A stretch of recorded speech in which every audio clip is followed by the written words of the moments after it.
Hello girls, gays, and non-binary babes. Welcome back to my channel. Today I'm finally making a video that I've been wanting to do for so long. I just had to read the right amount of books for it, but we are talking about all the witchy books today. So this in particular is going to be kind of a more contemporary spin on the witch genre. So basically this is going to be less of a fantasy style witch and more of like your modern day cottage green witch, and that's the energy that these books are bringing. I am so excited to talk about them, and without any further ado, we are going to start with the books that inspired this video, and that series is A Secret History of Witches. I'm not sure what the general term for this series is, but it starts with A Secret History of Witches, and the second book is The Witch's Kind, the third book is The Age of Witches, and the fourth book, which I have not read yet, is something The Witch of Brittany, something like that. Haven't gotten to that one yet though. But these are all standalone novels following similar style stories. My favorite one being A Secret History of Witches. This one follows a timeline of these witches and their family line and their generations, and I really did not want this one to end. I was just so enamored with these characters and the story, and it was so beautiful, and I really loved it.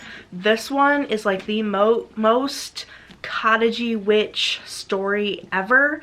There's a little bit of thrill to it, but it's so atmospheric and so beautiful. I really cannot recommend it enough. It's one of my favorite books of all time, and this whole series is just fantastic. The second book, by the way, you can read these in any order.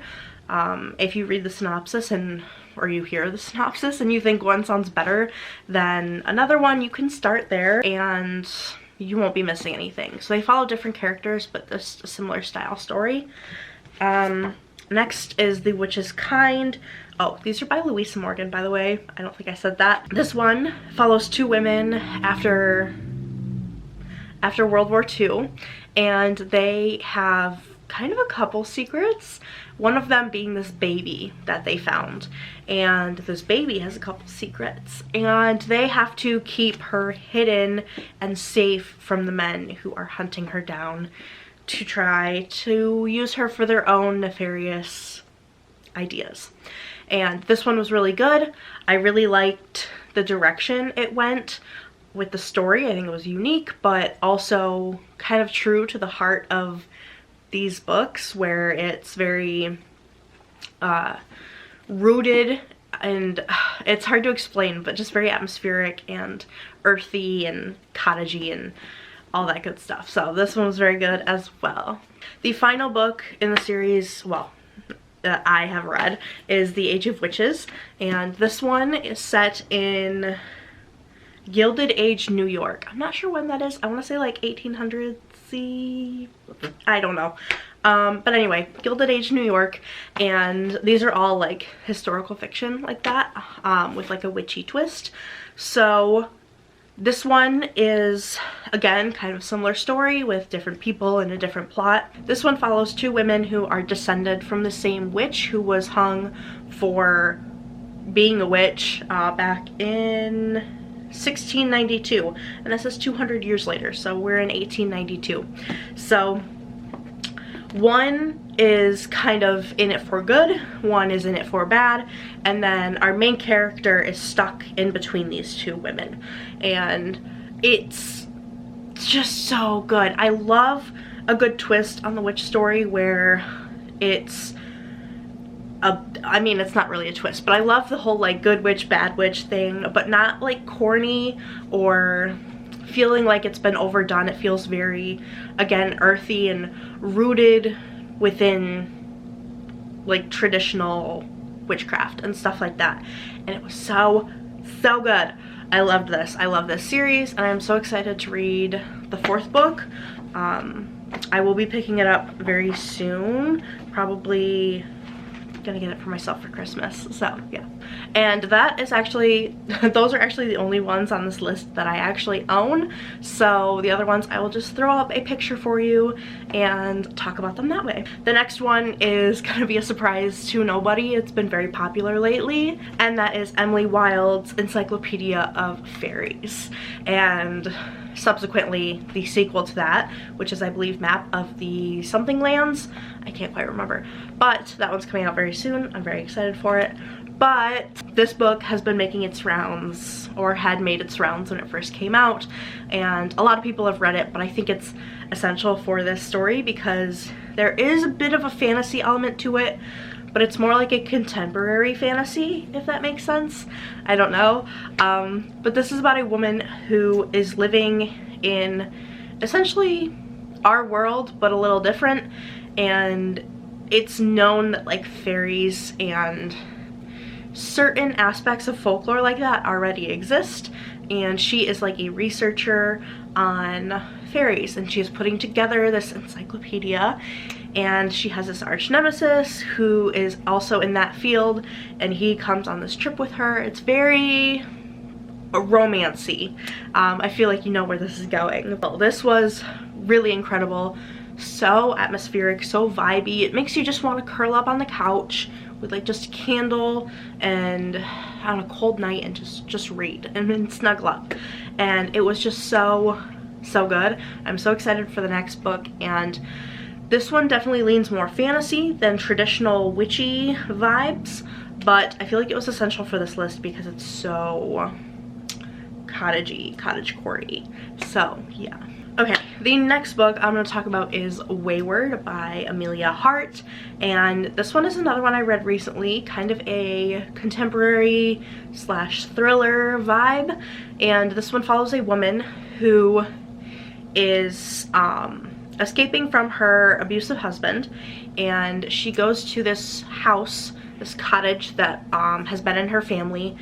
I think her aunt left it to her. She has like no remaining living relatives, and her aunt has just passed, and she has this cottage in the woods, and so she goes there and makes this place her home, and she discovers things about her family that she didn't know before, you know, because everybody's dead.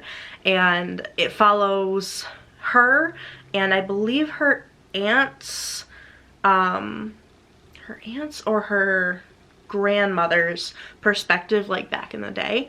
So we're following two timelines. It's so good, and again, very witchy. This one definitely has more of a thriller vibe to it, so if you're into that, then there you go. But yeah, this one was really good, and again, highly recommend it. Very witchy and very good for her. And the final book I'm gonna talk about is a classic, a staple in this genre, and that is Slooh Foot by Brom. This one, I read this so long ago, and I have yet to get my hands on a copy. I need a copy of this. I put it on my Christmas list for my dad, so hopefully he buys it for me. We'll have to see. But yeah, Slooh Foot. This was incredible. Again, one of my favorite books of all time. This follows a girl, a woman, who is living in this Puritan village, Puritan town, back in like 1500s, something like that, when, like, you know, Puritans were around. Anyway, she is a witch, and people kind of suspect things about her. She's very odd, she's very outspoken, and you know, back in that time especially, women were not allowed to be outspoken.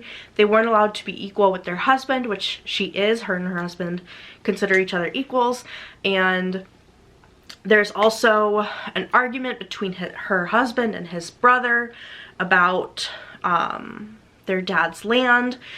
All this different stuff going on, but it's so magical. There's really beautiful artwork. I wish I had the book so that I could show you. There is absolutely stunning artwork in this book, and it really sets the tone for the whole story. It's absolutely beautiful. All the creatures and magical beings are so well thought out and well rounded, and I really loved this story. It's definitely a feminist, witchy, historical fiction vibe book, and if you have not read it yet, you really need to get on it because it's so popular and it is like essential reading if you're into witchy books. So yeah, and that is actually going to do it for today's video. I hope you guys enjoyed. Let me know if you have any recommendations for me down below. I'm always looking for new ones, especially in this genre, and I look forward to hearing what you have to say. Definitely a shorter video today, but I feel like that's okay. Sometimes it just happens. But yeah, thank you so much for watching, and I'll see you in the next one.